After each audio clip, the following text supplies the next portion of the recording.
여러분 안녕하세요. 전산회계 1급 이효진입니다. 이번 강의는 87의 기출문제 실무 같이 들어가 보도록 하겠습니다. 자, 실무시험 들어가기 전에 여러분들이 먼저 확인하셔야 될 게 있어요. 그 확인하셔야 되는 부분 체크해 드리도록 하겠습니다.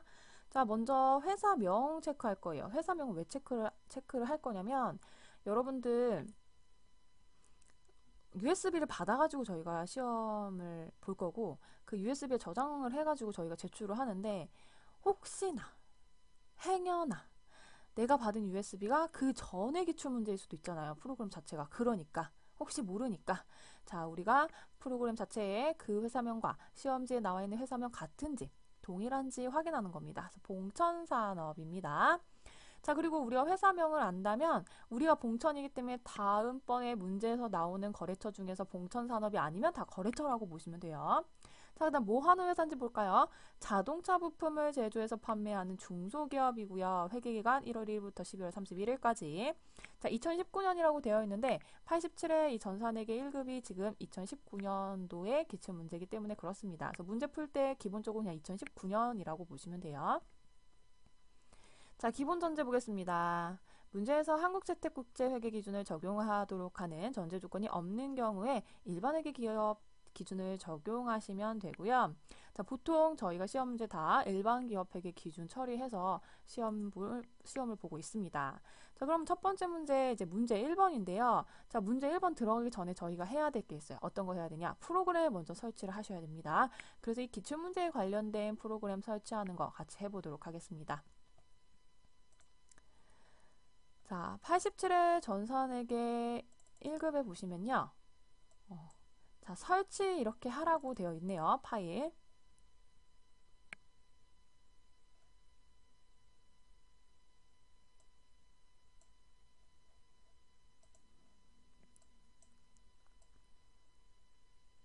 자, 보시면 전산회계는 지금 샘플 수험번호와 87의 감독관 확인번호 확인되셨죠? 자, 이 두 개 보시면 되고요. 자, 그 다음 여러분들 하셔야 되는 게 3교시에 들어가 보시면요. 텍스라고 되어 있는데 이 부분을 클릭해서 설치를 할 겁니다. 자, 그런데 여러분들 이거 설치하실 때 주의할 게 뭐냐면 기본적으로 자, 이 K랩 교육용 세무사랑 프로그램이 있어야 돼요. 있어야만 여러분들이 이 기출문제를 설치할 수 있으니까요. 꼭 이 부분. 근데 이 부분 저희가 실기 같이 했던 부분이랑 어차피 모든 부분들이 있을 거잖아요. 모든 분들이 있을 거기 때문에 자, 이 부분 있어야만 이게 프로그램 설치가 이미 되어 있어야만 기출문제를 풀 수 있습니다. 자, 그럼 기출문제 저희 같이 한번 보도록 하겠습니다. 자, 이 텍스 누를게요.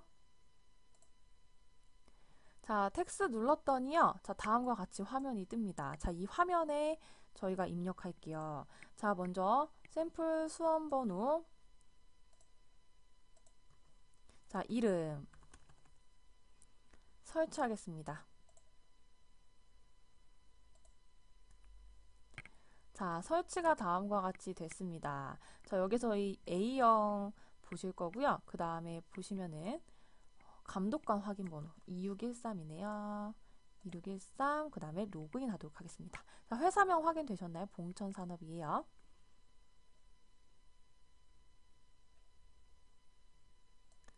자, 여러분들 봉천산업 여기 확인하시면 됩니다. 873번의 봉천산업이고요. 법인이고 1월 1일부터 12월 31일까지. 실제로 시험 보러 가셔도 지금 기출문제에 대한 파일 이렇게 생겼고요.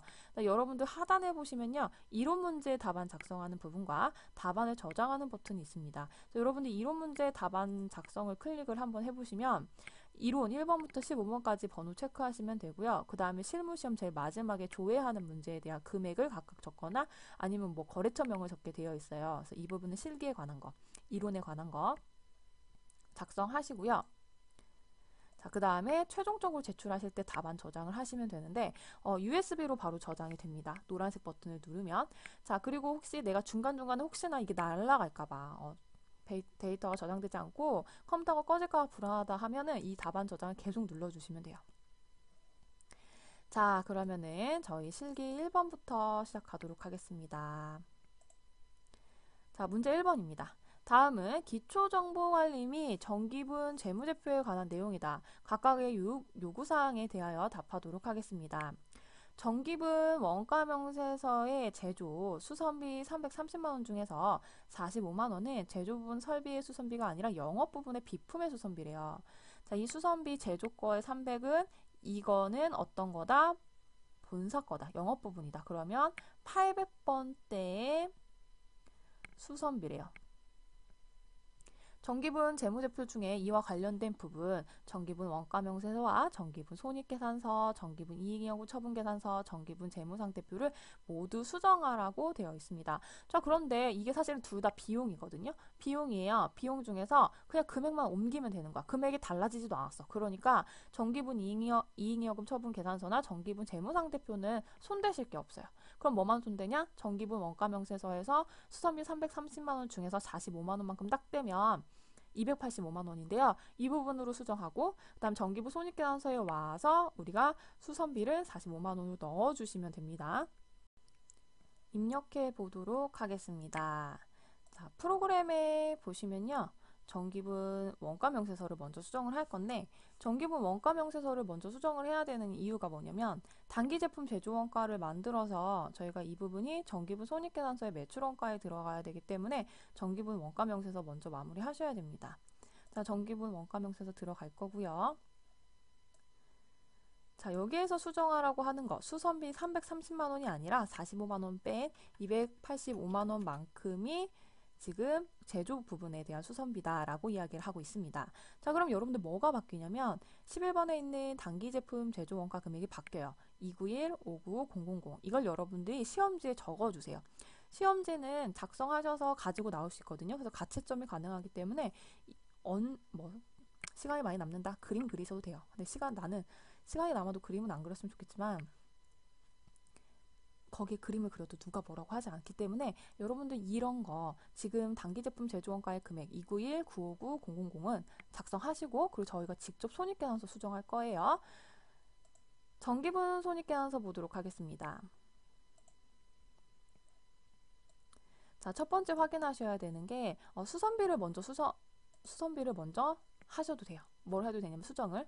근데 320만 원이 기존에 있었던 거고 우리가 제조에서 45만 원이 왔기 때문에 더해서 365만 원을 입력을 할 거고 자, 그다음 매출원가 바꾸셔야 돼요. 제품 매출원가를 클릭해 보시면요.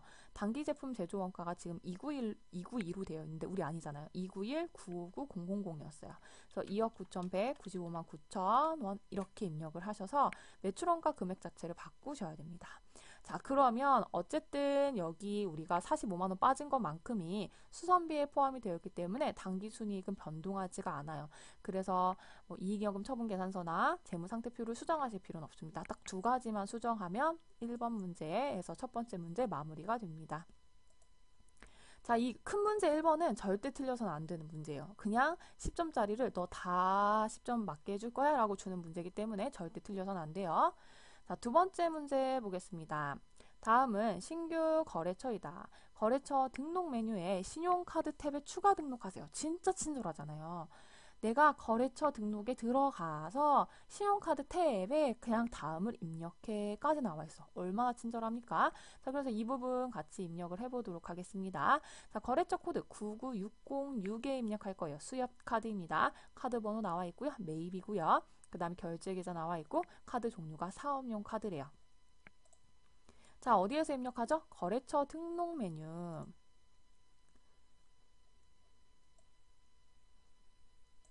자, 신용카드 탭입니다. 입력해 보도록 할게요. 99606 수협카드 매입.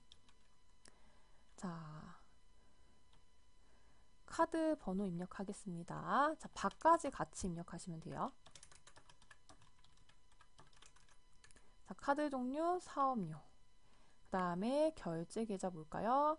F2를 누르니까 지금 수협은행이야 라고 되어 있고 계좌번호도 바를 포함해서 입력하도록 하겠습니다. 자, 이렇게 입력하면은 다 입력이 된 거예요. 이게 몇 점짜리냐면 3점짜리거든요. 정말 3점은 틀려서는 안 된다는 거 나오겠습니다. 자, 그 다음 문제 살펴보도록 할게요. 자, 3번 문제입니다. 다음 계정 과목에 대하여 적요를 추가적으로 등록하래요. 자, 그러면 어디에서 하죠?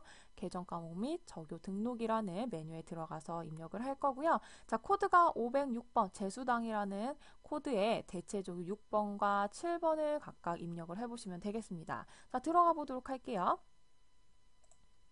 자, 계정 과목 및 적요 등록. 자, 506이라고 나와 있기 때문에 여러분들 코드 아무데나 클릭하셔서요. 그냥 506번을 하면 자동으로 자, 재수당 되죠? 자, 이 부분에서 지금 대체 적요에 적으라고 했습니다. 제가 창을 좀 올릴게요. 자, 대체 적요 보시면은 지금 하단에 6번도 입력할 거고요. 6번은 자격 수당 지급. 자, 그 다음에 7번도 입력할 거죠. 직책 수당 지급. 이렇게 입력하면 난 6번도 하고 7번도 했어가 되는 거예요. 자, 그럼 이거 3점. 3점짜리입니다. 나오도록 할게요. 자, 문제 2번 보겠습니다. 자, 문제 2번은요. 일반 점표 입력을 하는 거고요.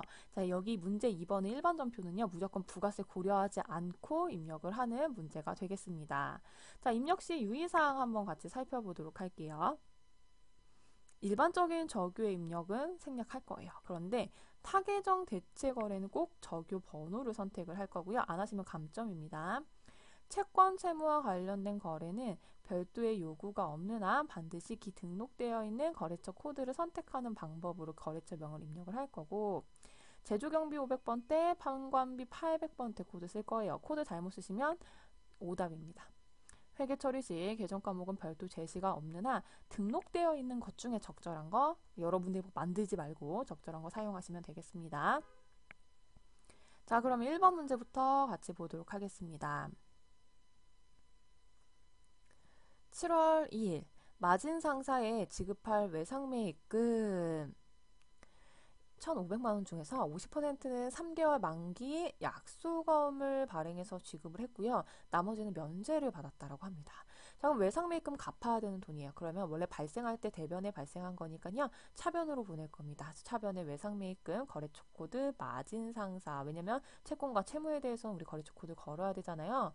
자, 채권과 채무에 대해서 거래처 코드를 거는데 우리가 외바지 선미 대차 가입률로 암기하셨어요. 자, 동영상 처음 듣는 부분들은 지금 무슨 주문이냐 이렇게 생각할 수 있는데 저희가 앞글자 따가지고 암기했었죠. 왜 처음에 나오는 외상매출금과 외상매입금에 대해서 거래처 코드를 꼭 걸어주세요. 대변에 어음을 발행해서 지급했어요. 계정과목 지급어음, 지급어음도 외바치 지에 나오는 거니까 자, 마진 상사로 걸어주실 거고요. 자, 50%니까 750만 원입니다. 자, 나머지 면제 받았대요. 대변에 채무 면제 이익입니다. 자, 7월 2일 입력해 보도록 할게요. 자, 일반 점표 입력입니다.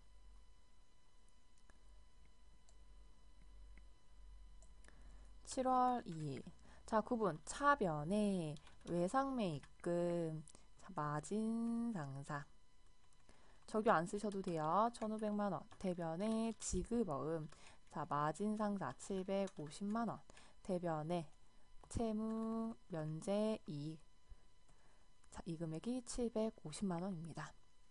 자, 아주 간단하게 입력이 끝났어요. 자, 그 다음 문제 보겠습니다. 2번 문제. 10월 1일. 회사는 10월 1일 개최된 이사회에서 현금 배당 8만 원을 중간 배당을 결의하였습니다. 단 이익준비금은 고려하지 않는 것으로 하겠습니다. 자, 우리가 지금 현금 배당을 할 거라고 결의를 한 상태입니다. 그러면 여러분들 지금 현금 배당을 할 거야. 근데 아직 하진 않았어. 왜? 할 거라고 하는 거니까. 그러면 대변에 뭐가 나오냐면요. 배당금이긴 배당금인데 아직 지급하지 않은 배당금. 미지급 배당금 8만 원 두시면 돼요. 자, 그 다음에 이익준비금 고려하지 않는다고 했어요. 원래 이익준비금 고려한다면 저희가 그 부분도 대변에 발생을 이익준비금 해야 되지만 고려하지 않겠다 했기 때문에 미지급 배당금만 두시면 돼요. 자, 그럼 차배에 나오는 계정 과목은 뭐 이런 거 중간 배당금 이런 거 맞을 수 있겠지만 지금 중간에 배당하는 거죠. 왜냐면 기말은 12월 31일인데 10월 1일 날 하니까 자, 2월 이익잉여금 또는 미처분 이익잉여금 둘 중에 하나 쓰시면 되겠습니다. 자, 미처분 이익잉여금 뭐죠? 작년도에 이익 난 것 중에 우리가 올해로 가져온 거, 처분하지 않고 가져온 거고요. 2월 이익잉여금도 마찬가지예요. 작년에 가지고 있던 이익잉여금을 우리가 2월 시킨 거, 그래서 올해 가지고 있는 거, 둘 중에 하나 사용하시면 되겠습니다. 자, 그럼 10월 1일 입력해 보도록 하겠습니다.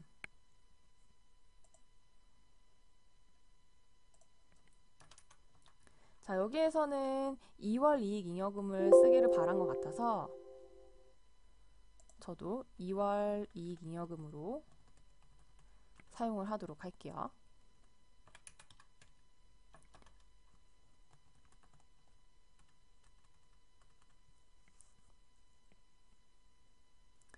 자, 대변의 미지급 배당금입니다. 자, 그 다음 3번 문제 11월 12일 보도록 하겠습니다. 기업이 속한 한국자동차 판매자 협회 법으로 정한 단체에 해당하고요. 일반 회비 25만원과 회비, 그 다음에 대한적십자사에 대한 기부금, 기부금에 동그라미 칠까요? 기부금 50만원을 현금으로 납부를 했대요. 그럼 일단 대변에 현금 나오겠네요. 현금은 납부했으니까 얼마? 25만원과 50만원 더한 금액 75만원. 자, 차변의 일반 회비, 이게 법으로 정한 단체에 해당하면 계정과목이 뭐죠? 세금과 공과예요. 그런데 어쨌든 이게 판매를 위해서 우리가 협회에 가입한 거기 때문에 협회에 가입한 거 800번대 세금과 공과 쓰시면 되고요. 그 다음에 우리가 기부했기 때문에 차변에 기부금 50만원 되겠습니다. 자, 출금전표 쓰시려면 세금과 공과, 기부금 두 개로 쓰셔야 돼요. 자, 그럼 이러면 차변에는 세금과 공과, 기부금 두 개가 나왔으니까 사실 출금전표를 사용하는 것보다는 대체전표를 사용하시는 게 조금 더 편하실 거예요. 그러니까 차변에 두 개 입력하시고 대변에 현금으로. 자, 11월 12일 입력해 보도록 하겠습니다. 자, 11월 12일. 차변에 세금과 공과가 25만원, 차변에 기부금 50만원, 대변에 현금 75만원 되겠습니다.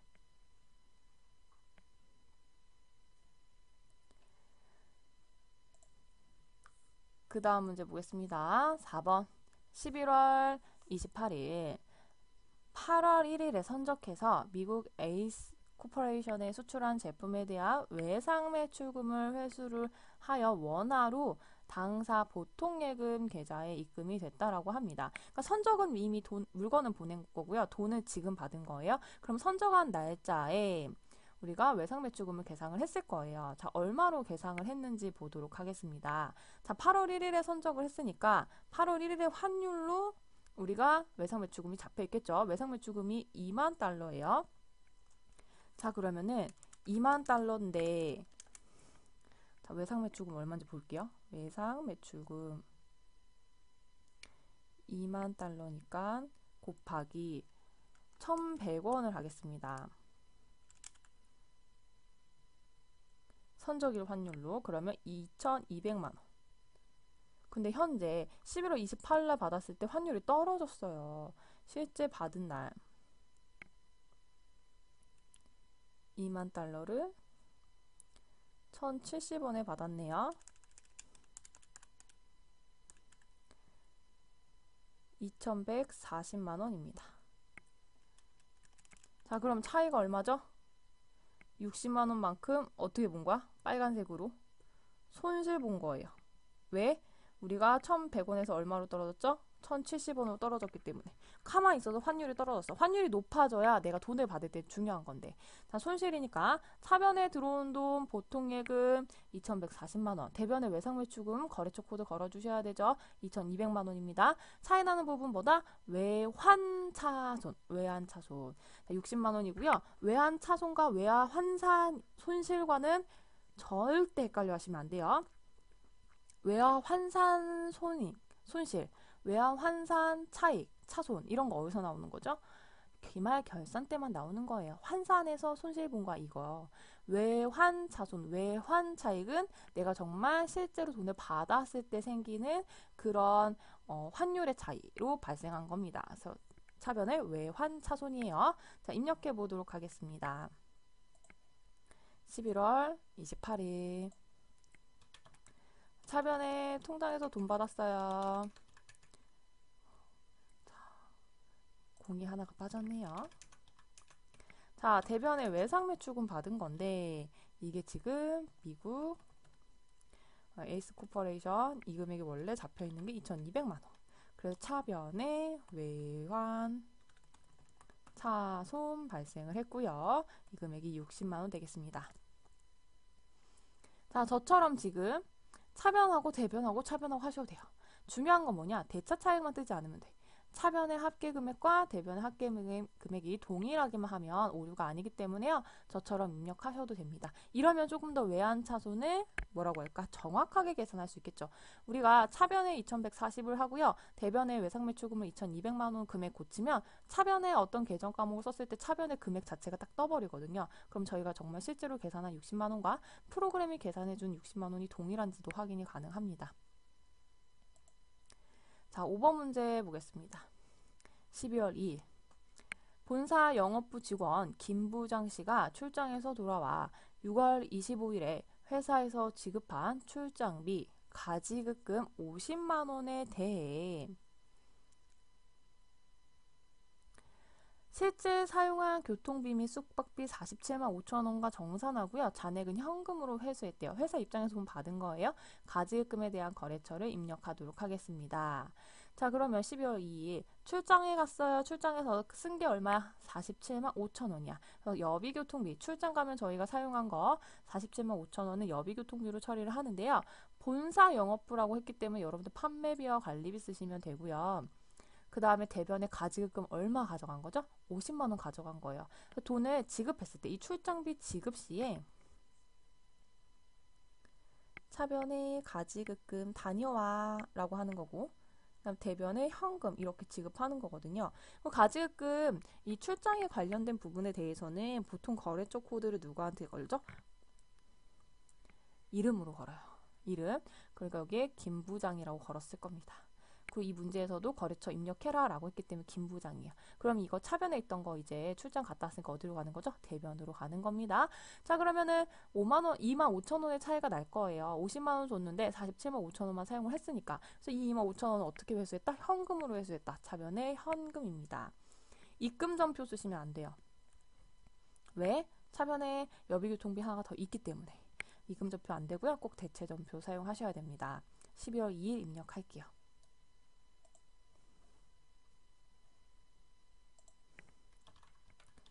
차변의 여비교통비, 차변의 현금, 자, 대변의 가지급금이고요. 김 부장으로 거래처 코드를 걸도록 하겠습니다.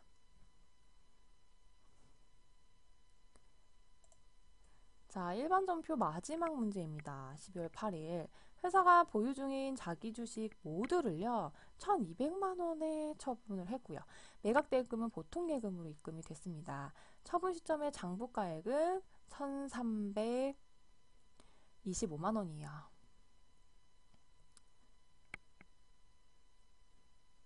자기 주식 처분이익 잔액은 조회하도록 하겠습니다.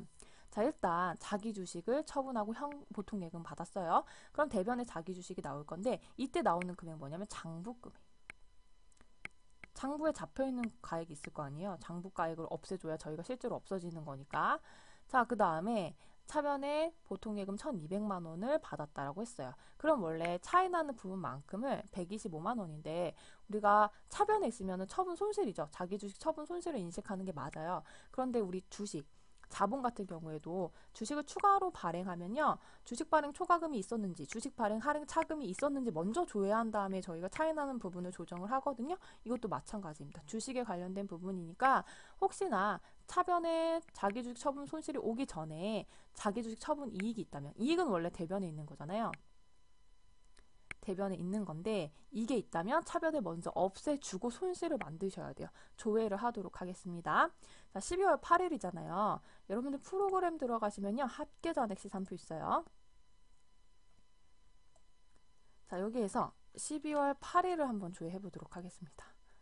여기 12월 8일. 자, 쭉 내려가시면 자본금 쪽에 자본금 쪽에 자기 주식 처분 이익이 있어요. 자, 얘가 처분이익, 수익이니까 대변에 있는 게 맞거든요. 금액 얼마 있나요? 25만 원. 얘 먼저 없애줄 거예요. 자, 그래서 자기 주식 처분이익 차변에 25만 원을 없애줄게요. 자, 그래서 자기 주식 처분이익이 25만 원이 있더라. 25만 원. 그리고 나머지가 자기 주식 처분 손실 100만 원이 되겠습니다. 자, 12월 8일에 입력해 보도록 할게요.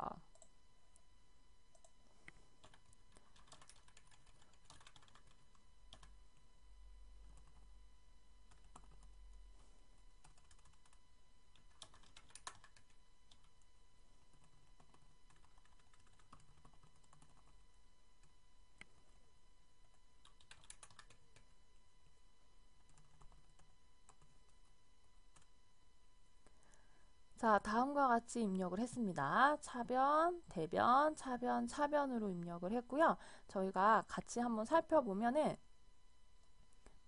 나가게 할까요? 일반 점표 나가게 할게요. 자, 합계잔액 시산표에서 아까 저희 조회했을 때 12월 8일을 다시 조회를 해볼게요. 자, 혹시 여기 상단에 조회 버튼 다시 누르셔도 됩니다. 자, 쭉 내려가 보시면요. 자본 쪽에 보시면 자기주식 처분이익이 이제 없어요. 없죠? 잔액 없죠? 차변에도 없고 대변에도 없고 정확하게 입력하신 거고요. 대신 자기 조정 항목에서 차변에 자기주식 처분 손실 발생한 거 확인하실 수가 있습니다. 자, 자본 배울 때 제가 설명드렸어요. 자본은요, 자본잉여금은 기업 입장에서 좋은 거, 자본 조정의 기업 입장에 좀 손해본 듯한 느낌이라서 자기주식 처분이익, 처분이익 보면 좋은 거죠. 그래서 자본잉여금이고요. 처분 손실, 손해본 거죠. 그래서 자본 조정 항목이 되겠습니다.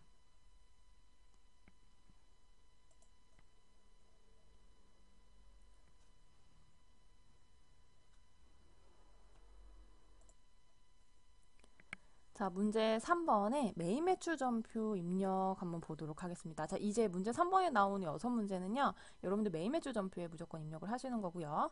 자, 입력 시 유의사항 보도록 하겠습니다. 일반적인 적요 입력 생략 가능한데 타계정 대체 있으면은 적요 번호 꼭 선택하셔야 되고요. 별도의 요구가 없으면은 등록되어 있는 거래처 코드를 선택할 거고 제조 경비 500번대, 판매비와 관리비 800번대입니다. 회계 처리 시 계정 과목은 별도 제시가 없는 한 등록되어 있는 계정 과목 중에 가장 적절한 과목으로 선택할 거고요. 입력 화면 하단까지 분계 처리할 거예요. 하단에 그게 정말 재무제표에 들어가는 분계이기 때문에 하단까지 분계 처리할 거고요. 전자세금 계산서와 전자계산서는 전자 입력으로 반영할 겁니다. 전자로 들어가 있는 세금 계산서나 계산서는 전자 입력으로 반영을 할게요. 자, 1번 문제 같이 살펴보도록 하겠습니다. 8월 17일 주 천마에 제품을 판매하고요. 자, 판매했어요. 매출했어요. 다음과 같이 전자세금 계산서를 발급하였습니다. 대금은 8월 2일에 받은 계약금 100만 원을 제외한 나머지 금액 중에서 50%는 동사발행 당좌수표로 받고 현금으로 받았다는 얘기예요. 50%는 2개월 후에 받기로 했대 아직 못 받았어요. 외상매출금이라는 이야기입니다. 아이고, 첫 번째 문제부터 너무 복잡하게 나와 있지만 자세히 보시면 그렇게 복잡하지도 않아요. 자, 작성일자 8월 17일이죠. 그래서 우리가 지금 8월 17일이라고 나와 있는 거예요. 이게 동일해야 돼요. 자, 공급가액이 900만 원에 세액이 90만 원 되겠습니다. 자, 우리가 이름이 뭐였어? 봉천산업이었어. 그러니까 공급받는 자, 거래처가 어떤 거다? 천마가 되겠습니다. 천마에 우리가 매출한 겁니다. 자, 보도록 할게요. 8월 17일 전자세금 계산서야. 내가 발급한 거잖아. 그러면 유형이 11번의 과세 되겠습니다. 그리고 공급가액 900, 부가세 90, 거래처 1000만, 그 다음에 전자세금 계산서니까 전자의 여 체크하실 거고요. 분계 혼합으로 하도록 할게요. 자, 대변의 제품 매출 900, 부가세 예수금 90만 원은 자동으로 뜰 거예요. 여러분들 차변만 바꿔주시면 되는데 일단 50% 당좌수표로 받았다라고 했으니까 이게 현금. 타인이 발행한 당좌수표 받으면 현금이에요. 제가 발행하면 당좌수표 당좌 예금이고요. 그래서 현금이 445만 원. 445만 원. 자, 왜냐면 우리가 지금 990만 원에서 100만 원을 받았어요. 그러면 890만 원 중에서 반이에요. 그래서 445만 원이고요. 자, 먼저 받은 거 선수금이죠. 계약금 둘 중에 하나죠. 선수금 아니면 선급금. 선급금 내가 준 거니까 받을 수. 선수금은 받은 거. 차변의 선수금입니다. 부채니까 원래 대변에 있었고요. 그 부분이 이제 실제로 제품을 매출하면서 차변으로 오는 거예요. 나머지 2개월 뒤에 받기로 했지만 이거는 매출한 거기 때문에 외상 매출금이 되겠습니다. 자, 그러면 저희가 입력을 해보도록 할게요. 8월 17일 자, 이번에는 메인 매출 전표 입력으로 들어가도록 하겠습니다. 8월 17일에 자, 매출이니까 유형 11번입니다. 자, 뭐 품목 쓰셔도 되고 안 쓰셔도 되는데 품목이 Y 제품이라고 써 있었어요. 그래서 써보도록 할게요. 수량과 단가도 크게 뭐 꼭 써야 되는 문제 아니면 안 쓰셔도 되지만 제가 써보도록 하겠습니다. 자, 거래처 코드 1000만. 자, 전자 1번 누르시면 여예요. 하단에 메시지 창에 있습니다. 분기 혼합 3번. 자, 제가 화면을 올려볼게요. 자, 차변 입력할까요? 먼저 저는 선수금 먼저 입력해볼게요. 선수금 계약금 먼저 받았어. 그리고 나머지 50%는 현금으로 받았죠. 당좌 수표 받았죠. 현금. 그리고 나머지가 차변의 외상 매출금이 되겠습니다. 자, 그럼 차변과 대변이 합계가 다르면 하단에 이제 이 부분에 빨간색으로 뜨는데 하단에 빨간색으로 뜨지 않았어요. 차변도 합계가 990이고 대변도 990만 원이니까요. 아, 내가 정확하게 입력했구나까지 보시고 넘어가시면 되겠습니다. 자, 그러면 두 번째 문제 보도록 할게요. 8월 20일 주 한국테크로부터 원재료 개당 2,000원 1,000개 부가세 별도를 구입하고 원재료 구입하고요. 전자세금 계산서를 받았습니다. 대금 중 150만 원은 약수금을 발행했고요. 지급범위네요. 나머지는 자기압 수표로 지급했어요. 자기압 수표 현금이에요. 수표 현금이랑 동일하다고 했죠. 5만 원짜리랑. 자, 전자세금 계산서가 나와 있고 우리가 봉천산업이야. 거래처 어디야? 한국테크가 되겠네요. 작성 일정 8월 20일 공급가액 200만 원의 부가세 별도입니다. 자, 그러면은 내가 받은 거야. 전자세금 계산서를 받으면 둘 중에 하나잖아요. 51번에 과세 공제되냐, 공제 안 되냐, 54번에 불공이냐. 그런데 원재료를 샀어. 내가 이거 부품을 사야만 만들어서 제품을 매출할 수 있으니까 당연히 사야 되는 거잖아요. 그럼 영업과 관련이 있는 거고, 그럼 공제가 돼, 안 돼? 당연히 되겠죠. 그러니까 51번 과세 선택하시면 돼요. 유형. 공급가액 부가세 입력하고 거래처 한국테크 전자세금 계산서니까 전자에 여 체크할 거고요. 분계 혼합으로 하도록 하겠습니다. 자, 차변은 원재료와 부가세 대급금은 자동으로 분계가 될 거고 대변만 여러분들 분계하시면 돼요. 자, 지급어음 150만 원만큼 어음 발행했다. 150만 원 지급어음. 나머지는 자기합수표로 지급했다 현금 70만 원 되겠습니다. 자, 그러면 같이 입력을 해보도록 할게요. 8월 20일입니다. 자, 8월 20일. 일자 바꾸셔야 돼요. 유형 51번의 과세. 자, 51번 입력하면 상단에 매입 파란색이죠? 내가 받은 거다라는 걸 보여주는 거예요. 자, 품목은 부품. 뭐 수량이랑 단가 적어볼까요? 자, 그럼 두 개가 곱해져서 공급가액이 나오고요. 거래처는 한국테크. 자, 전자 1번 분계 혼합입니다. 자, 차변 원재료와 부가세 대금 자동으로 나오죠. 혹시 차변이 원재료가 아니면 바꿔주셔야 되겠지만 지금 문제의 정답이 원재료이기 때문에 여러분이 바꿔주지 않으셔도 돼요. 자, 대변의 지급어음 150만 원. 나머지 자기합수표로 지급했다. 현금 70만 원 되겠습니다. 자, 여러분들 입력 다 하셨나요? 자, 아마 답안지에 보시면요. 여기 지급어음의 거래처 코드 한국테크로 걸어줘야 된다라고 되어 있을 텐데 지금처럼 저희가 한국테크라고 자동으로 걸리는 이유는 상단의 공급처명에 저희가 한국테크를 걸었기 때문에 이 코드가 자동으로 하단의 거래처에 옵니다. 혹시 하단의 거래처를 바꿔야 되는 경우가 있다면 그럴 경우만 따로 수정을 해주시면 되고요.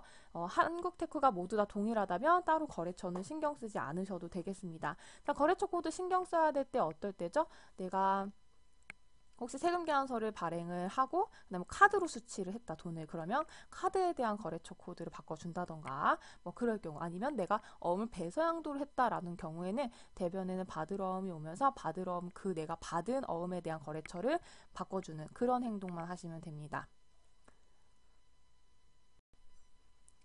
자, 3번입니다. 9월 3일 비사업자인 개인 최지유에게 제품을 현금으로 판매하고 주민번호로 전자세금 계산서를 발급했다라고 하네요. 자, 부가가치세 포함해서 33만 원이요. 자, 그럼 여러분들 전자세금 계산서를 발행을 하면 우리가 공급가액과 부가세가 따로따로 나와 있어야 되기 때문에 나누기 1.1을 하면 공급가액이 되죠. 자, 그러면은 30만 원이 공급가액, 3만 원이 부가세가 됩니다. 자, 그러면 전자세금 계산서를 발급했다라고 했으니까 여러분들 유형 어떻게 하죠? 11번에 과세 설정하시면 돼요. 자, 입력해 보도록 하겠습니다. 날짜 9월 3일. 자, 유형 11번에 과세 제품을 판매했다라고 했고요. 공급가액이 30만 원, 부가세가 별도예요. 자, 거래처 코드 F2 눌러서 최지유라고 했고, 자, 지금 보시면요. 사업자 주민번호 이렇게 되어 있는 부분에 주민번호로 발급했다라고 했죠. 주민번호가 나와 있습니다. 자, 엔터 전자 세금계산서 발급했으니까 1번 열을 선택할 거고요. 지금 현금으로 판매했어요. 그러면 저는 출금전표 현금 쓰면 입금전표 되겠죠. 출금전표 아니죠. 현금 눌러서 입금전표 하도록 하겠습니다.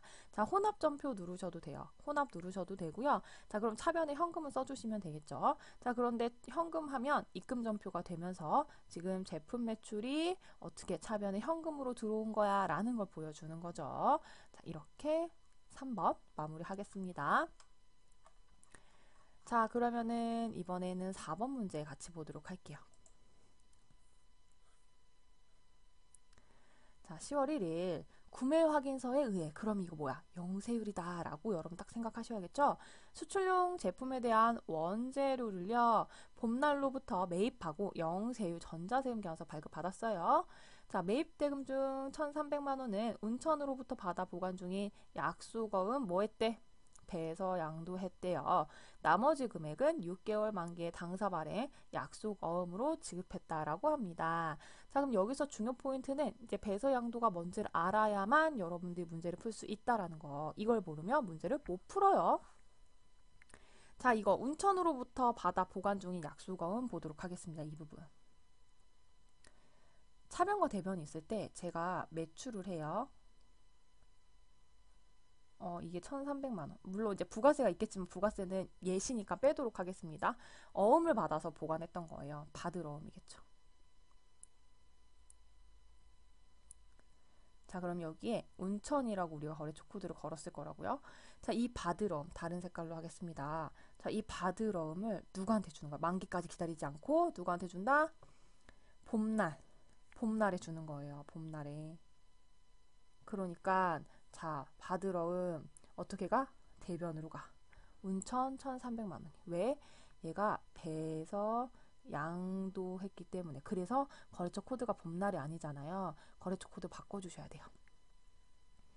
자, 그러면 유형 설정할까요? 영세율 전자세금 계산서니까 52번에 영세, 공급가액 얼마? 3천만 원. 자, 그리고 나서 차변에 원재료 샀고요. 대변에 받으러 운천, 배서 양도한 거. 그 다음에 나머지 6개월 만기에 어음으로 지급했다. 지급어음이고요. 1,700만 원 되겠습니다. 자, 입력해 보도록 할게요. 날짜는요. 작성일자 보시면 돼요. 10월 1일입니다. 10월 1일. 자, 유형이 52번 영세. 자, 부품을 샀네요. 3천만 원이고요. 거래처가 봄날. 전자 영세율 세금 계산서였거든요. 1번. 자, 분계 혼합으로 하도록 하겠습니다. 자, 차변에 원재료 나왔죠. 대변에 받을 어음이고, 자, 이 금액이 1,300만 원인데, 자, 중요한 건 뭐다? 우리가 거래처 코드를 F2로 눌러서 봄날로 기본적으로 세팅이 되잖아요. 왜냐면 상단에서 우리가 봄날로 거래처 코드를 걸었기 때문에 여기에 대한 게 세팅이 되거든요. 그러니까 F1을 눌러서 운천으로 꼭 바꿔주셔야 되고요. 자, 그 다음에 나머지 지급했죠. 1,700만 원입니다. 자, 이때 위에 있는 거 안 따라와요. 왜냐면 여기에 거래처 코드는 기본적으로 상단에 있는 공급처 명이 따라오기 때문에 자, 그러면 바꿔주실 필요 없어요. 그냥 운천만 바꿔주시면 됩니다. 자, 빨간색으로 표시가 되어 있지만 지금 보시면 운천이 거래처 코드가 빨간색으로 되어 있지만 오답이어서 그런 게 아니에요. 우리가 수정했기 때문에 나오는 거니까 여러분들 크게 신경 쓰지 않으셔도 됩니다. 자, 5번 문제 보도록 할게요.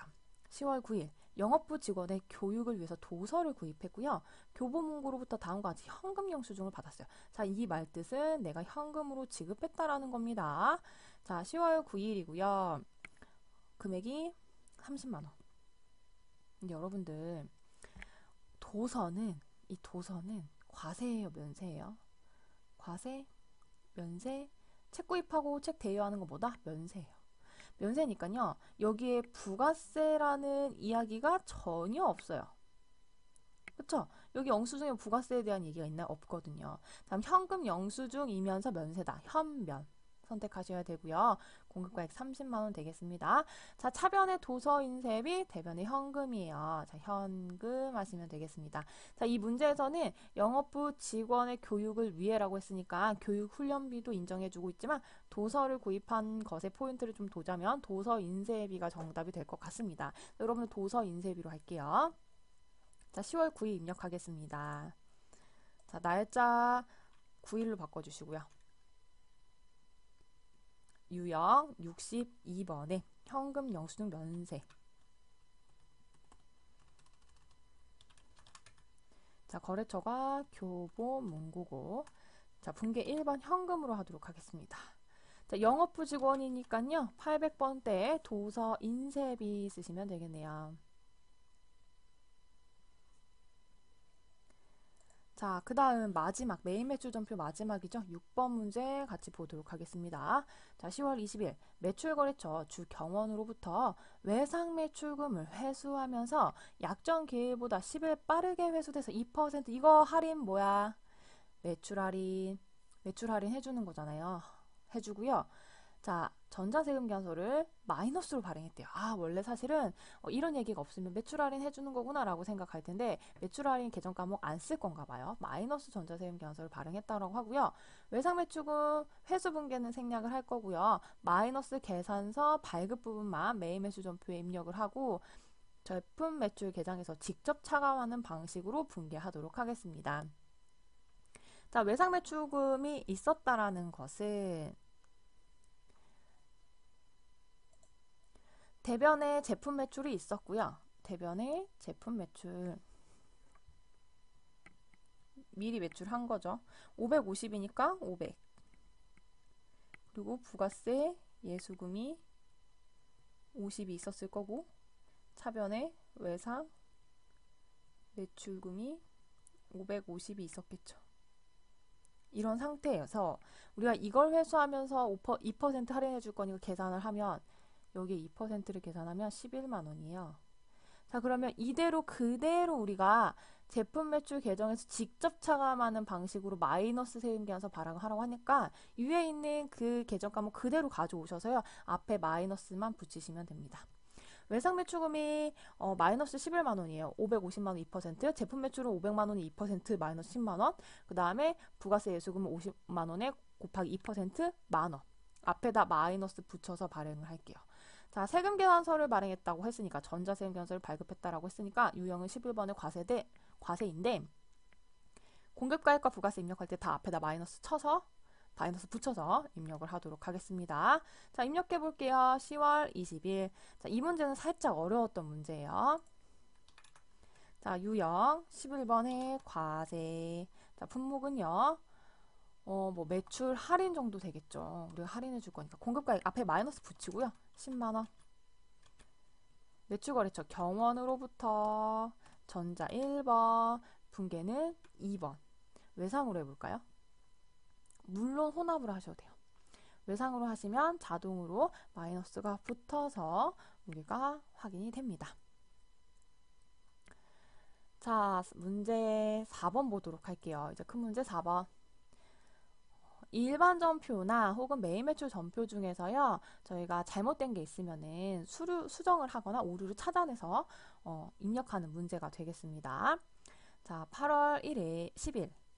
제조부서 공장 건물에 유리창 교체 작업을 한 후에 40만 원을 다본다의 자기압수표로 지급하고요. 전자세금 계산서를 발급을 받았대요. 본 작업은요, 수익적 지출에 해당하는데 자본적 지출로 잘못 처리가 됐다라고 하네요. 자, 일단 이때요. 그러니까 8월 10일 날 갈 건데 전자세금계산서라고 하는 거 보니까 어디로 가야 돼? 메인 매출 전표 입력으로 가보시면 돼요. 자, 메인 매출 전표 8월 10일 보도록 하겠습니다. 자, 8월 10일 있네요. 다본다에 있고요. 있죠, 여러분? 자, 하단에 보시면은 차변의 건물로 분개를 했어요. 근데 이게 자본적 지출이 아니야. 수익적 지출이야. 그럼 우리 수익적 지출이면 계정과목 뭐죠? 촬영에 관련된 것만 제외하고 나머지 다 수선비예요. 자, 그래서 수선비로 바꿀 건데 그냥 바꾸시기만 하면 되는데요. 제조부서의 공장 건물이야. 그러면 수선비 F2를 쳐서 수선비라고 했을 경우에 제조공장이면 500번대. 첫 번째 줄에 있는 수선비로 바꿔주시면 되는 문제가 되겠습니다. 이 부분 3점짜리예요. 그러니까 무조건 여러분들 맞추셔야 되는 문제. 무조건. 자, 그 다음 2번 문제 보겠습니다. 12월 30일. 12월 30일 현재 선적이 완료되어 운송 중인 원재료 2천만 원이 있대요. 이에 대한 전표 처리가 누락되어 있음을 발견했고요. 당 원재료의 수입 계약은 아마존과의 선적지 인도 조건이래요. 선적지 인도 조건. 대금은 도착 후 1개월 이내에 지급하기로 했다라고 합니다. 자, 그러면 무슨 말인지 알려면 선적지 인도 조건을 알아야 됩니다. 선적지 인도 조건이 뭐냐면 일단 아마존에서 우리한테 보내려고 물건을 배에 실은 날, 그게 선적이잖아요. 물건을 배에 실은 날 누구께 되냐면 우리께 되는 거야. 구입하는 사람께. 그 사람 쪽에서는 팔아버린 게 되는 거예요. 선적을 하면. 그러면 당연히 우리 거 되는 거니까 우리 물건이 오고 있다라고 보는 거죠. 차변의 원재료 또는 저희가 보통 수입하면 미착품이라는 계정은 실무상에서 쓰거든요. 근데 여기에서는 원재료라고 쓸게요. 원재료 2천만 원이라고 하니까. 자, 그리고 도착 후 1개월 이내에 지급할 거다. 아직 지급 안 한 거죠. 외상 매입금이면서 아마존으로 거래처 코드 걸어주시면 되겠습니다. 자, 그러면 여러분들 오케이. 선적지 인도 조건은 알았어. 그럼 반대되는 개념도 알아야죠. 도착지 인도 조건. 이건 뭐냐? 배에 실기만 해서는 니게 아니야. 나한테 도착을 해야만 내게 되는. 그게 도착지 인도 조건입니다. 선적지 인도 조건과 도착지 인도 조건은요. 수입에서 사용이 되는 그런 단어들입니다. 자, 12월 31일에 분개할 건데 이 부분은 뭐 부가세와 관련된 부분은 아니기 때문에 어디에 입력하죠? 일반 전표에 입력을 할 거예요. 12월 30일 일반 전표.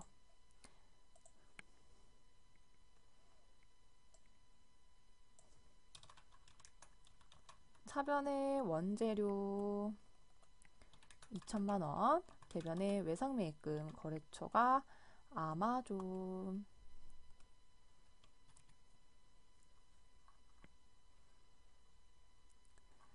자, 두 문제, 수정하는 문제와 추가하는 문제 마무리했습니다. 자, 그럼 문제 5번에요. 결산 정리사항 같이 보도록 하겠습니다. 자, 결산 정리사항이 다음과 같다. 해당 메뉴에 입력하시오. 1번, 국외은행으로부터 차입한 장기 차입금 중에서 2,500만 원이 만기가 1년 미만으로 도래했대. 뭐야? 처음에 빌릴 때는 3년 뒤에 갚기로 했어. 이거였는데 이제 좀 시간이 흘러서 1년 이내에 갚아야 되는 상환을 해야 하는 시점이 온 거예요. 자, 그럼 장기차입금 부채니까 원래 대변에 있었는데, 자, 이거 없애줄 거예요. 차변으로 없애줄 거고요. 자, 외바지 선미 차입금 국일은행으로 거래처 코드 걸어줄 거고, 대변에 이럴 때 나오는 계정 과목 유동성 장기부채였는데 이게 유동성이 생겨버렸어요. 그래서 이게 유동부채로 분류가 되는 거예요. 자, 유동부채도 국일은행으로 거래처 코드 걸어주도록 하겠습니다. 자, 무조건 결산 정리사항은 12월 31일에 할 거고요. 자, 이게 수동일 수도 있고 자동일 수도 있어요. 그러면 수동 먼저 입력을 할 거죠. 근데 1번은 수동이에요. 자, 1번 입력하도록 하겠습니다. 12월 31일 일반 전표. 차변의 장기 차입금 거래처는 국일은행 2,500. 대변의 유동성 장기부채 이것도 국일은행.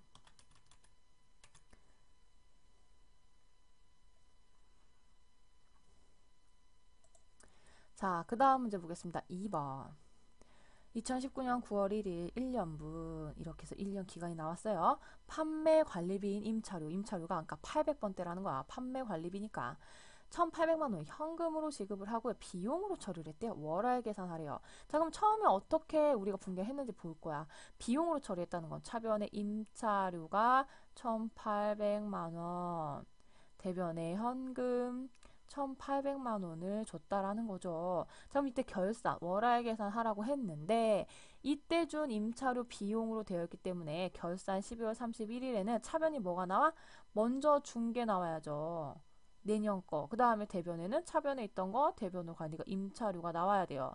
그럼 차변에 성급 비용 내년 거. 자, 내년 거에 대한 걸 구하시면 됩니다.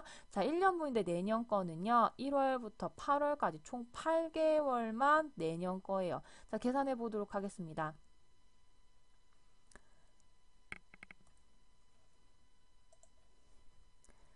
자, 1,800만 원을요.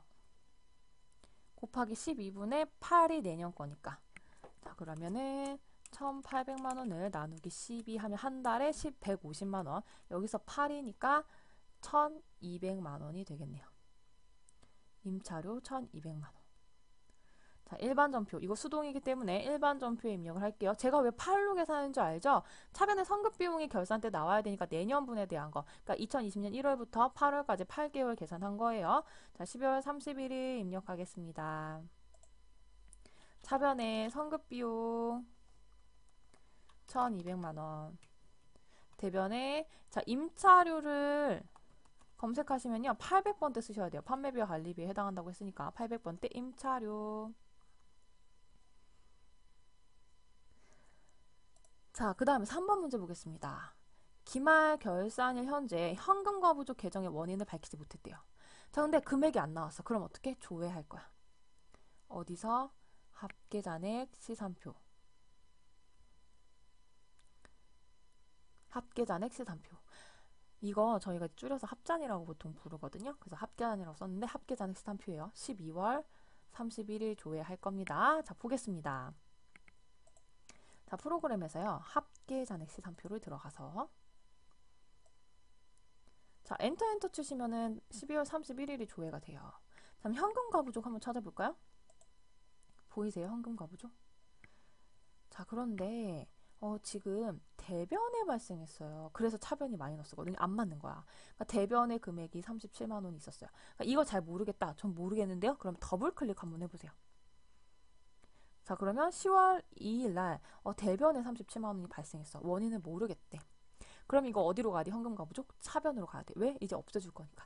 현금과 부족은 저희가 기말 결산 때 합계잔액 시산표 및 재무제표에 절대 등장하면 안 되는 계정 과목이에요. 그래서 다른 과목으로 바꿔줄 거죠. 그래서 대변에 있었기 때문에 차변으로 바꿔주겠습니다. 자, 그럼 차변에 뭐가 나와? 현금과 부족 37만 원이 나와. 자, 그리고 원인을 알 수 없기 때문에 대변에 무조건 대변에는 수익의 발생이 오는 거래 판례수에 의해서 그렇잖아요. 잡이익밖에 없어요. 37만 원. 자, 12월 31일에 입력하겠습니다. 자, 만약에 현금과 부족이 대변에 나와야 되는 상황이라면 차변에 뭐 나오죠? 계정 과목 잡손실 나올 거예요. 자, 근데 지금은 대변이 부족했기 때문에 대변이 뭔가 들어가야 되는 상황이니까 잡이익으로 처리하도록 하겠습니다. 자, 12월 31일 입력하겠습니다. 차변에 현금 과부족. 자, 이게 얼마? 37만 원. 대변에 잡이익 얼마? 37만 원. 자, 그러니까 이번에는 결산에서 87회에서는요, 다 수동 결산만 나왔어요. 그래서 저희가 자동 결산 이용을 안 한 거다라고 보시면 돼요. 자, 그러면 합계잔액 시산표 다시 한번 조회해 볼까요? 그럼 현금과 부족이 없어졌나? 없죠. 차변에도 대변에도 잔액이 없어요. 이렇게 잔액을 없게 만드는 거예요. 그래야 등장하지 않아요, 나중에. 자, 그럼 마지막 6번 문제 조회하는 문제입니다. 조회에서 이론 문제 답안 작성 메뉴에 입력하시면 돼요. 자, 1번. 제1기 부가가치세 예정신고 기간 너무나도 착하게 1월부터 3월이라는 걸 알려주죠. 부가가치세 매입세액 중 공제받지 못할 매입세액 얼마니? 라고 물어봤습니다. 공제받지 못할 매입세액 어디에 들어갈 거냐면 신고서 들어가실 거예요. 신고서에 들어가면요. 공제받지 못할 매입세액이라는 게 딱 나와 있거든요. 그 부분 살펴보도록 할게요. 자, 프로그램에 가서 부가가치 탭으로 들어가겠습니다. 자, 여기 첫 번째 줄에 부가세 신고서 있죠? 자, 기간, 예정신고 기간 1월 1일부터 3월 31일까지. 여기에 보시면은 공제받지 못할 매입세 몇 번에 있어요? 16번에 있네요. 근데 문제에서 공제받지 못할 매입세액이 얼마니? 800이야, 80이야? 세액은 어떤 거? 부가세 말하는 거니까 80만 원이 정답이 되겠습니다. 자, 그래서 여러분들 정답을요, 80만 원으로 쓰시면 돼요. 80 이렇게. 자, 이번 문제. 1월부터 3월까지의 누적 현금 지급액. 현금인데 1월부터 3월까지 다 누적해서 현금 지급한 거 얼마니? 라고 물어보고 있습니다. 자, 현금인이기 때문에 현금 출납장 가서 조회를 하도록 하겠습니다. 자, 회계 관리에 들어가셔서요. 자, 현금 출납장 보도록 하겠습니다. 장부 관리. 자, 그러면은 현금에 관련된 부분이 떠요. 자, 볼까요? 1월 1일부터 3월 31일까지 딱 쭉 조회하겠습니다. 누적 현금 지급액. 그러면은 여러분들 출금을 보시면 되죠. 쭉 가서. 누게 보이세요? 이 월계는요, 2천만 원은 3월 거예요. 그리고 좀 올라가 보면 2월에 누계는, 월계는 2월 거고, 2월에 누계는 1월하고 2월을 더한 거예요. 그러니까 좀 3월에 누계를 가셔야 1월, 2월, 3월이 다 더한 금액이 나옵니다. 그래서 정답은 뭐냐면 7,052만 7,200원. 이게 정답입니다. 조회하는 문제가 조금 어려울 수 있어요. 어려울 수 있지만 이거 하다 보면은 이제 좀 익숙해지고 많이 프로그램 만져보시는 분들만 사실 정답을 찾을 확률이 높아요. 그럼에도 불구하고 우리는 해야 할 의무가 있으니까 하시는 거고요. 이렇게 하나씩 하나씩 생각해 보세요. 제가 단어에 동그라미 쳐드리잖아요. 예를 들어서 지금 이번 문제도 누적 현금 지급액, 현금이라고 했기 때문에 현금 출납장이에요. 이렇게 설명드린 것처럼 여러분 동그란 거, 공제받지 못할 매입세액 어디에 들어간다? 신고서. 이걸 좀 정리를 해두시면 조금 더 찾으실 수 있고요. 그 다음에 심심할 때마다 프로그램 들어가서 이렇게 클릭 해보세요. 그 속을 생각하겠죠. 너나 심심하지 난 심심하지 않다 막 이러면서. 물론 저도 안 들어가죠. 그렇긴 하지만 제가 이제 실무에서 프로그램 많이 써보면 확실히 직접 해보는 게 가장 도움이 많이 돼요. 자, 마지막 문제 6번에 3번 보도록 하겠습니다. 2019년 6월 현재 당좌 자산은 2018년 말 당좌 자산보다 얼마나 증감하였는가? 2019년 6월 현재 당좌 자산은 2018년도 말 당좌 자산보다 얼마나 증감하였는가? 증가했니? 감소했니요? 나는 모르겠지만 증가했는지 감소했는지 물어보는 거. 자, 그럼 당좌 자산 자체가 어디에서 나오는 거야? 당좌 자산은 유동 자산 중에서 당좌 자산과 재고 자산이 분류가 되잖아요. 재무상태표를 선택하셔야 돼요. 자, 재무상태표에서 당좌 자산을 검색을 하실 건데요. 자, 이거 좀 특이한 점이니까 제가 같이 해보도록 할게요. 자, 프로그램에 보시면 재무상태표가 있어요. 재무상태표 클릭하시는데 제가 재무상태표를 기간을 입력을 할 때, 자, 기간을 입력을 할 때 여기에 보시면은 6월을 조회를 할 수가 있어요. 6월을 조회하면 앞쪽이 단기, 올해 거고요. 이 뒤쪽에 있는 게 정기예요. 비교식으로 나오거든요. 근데 6월을 조회하면 단기만 6월이에요. 기간 보시겠어요? 6월 30일까지. 그러니까 1월 1일부터 6월 30일까지 누적된 금액이 나와요. 그런데 정기는 1년분이에요. 이거는 확정이 된 상태이기 때문에 6월로 조회를 할 수가 없어요. 정기 건 안 돼요. 그래서 문제가 2019년 6월 현재 당좌 자산은 2018년도 말의 당좌 자산, 그러니까 12월 말의 당좌 자산보다 얼마나 증감했느냐를 물어보는 거예요. 그래서 올해는 6개월, 작년에 1년치를 비교를 하는 거고요. 자, 당좌 자산이 1번에 있네요. 그러면 올해는 7억 8,600 정도 돼요. 근데 전년도는 얼마? 4억 4,600이었어요. 그럼 차이 나는 부분은 얼마? 3억 4,021만 3,400원이 되겠네요. 이게 정답이에요. 그래서 정답 뭐냐면 3억 4,021만 3,400원이 정답이 되겠습니다. 당좌자산 말고 뭐 재고자산 혹은 뭐 유동부채, 비유동부채, 부채 총계 뭐 이런 거 나와도 재무상태표는 자산부채 자본이 다 나오는 항목이잖아요. 자, 그래서 여러분들 그거 다 합해서 뭐 그런 계정 과목이 나오면 재무상태표 설정하시면 되겠습니다. 네, 이상으로 87회 전산회계 1급 실기 마무리하도록 하겠습니다. 자, 공부하느라 고생 많으셨고요. 저는 다음 강의에서 뵙도록 하겠습니다. 감사합니다.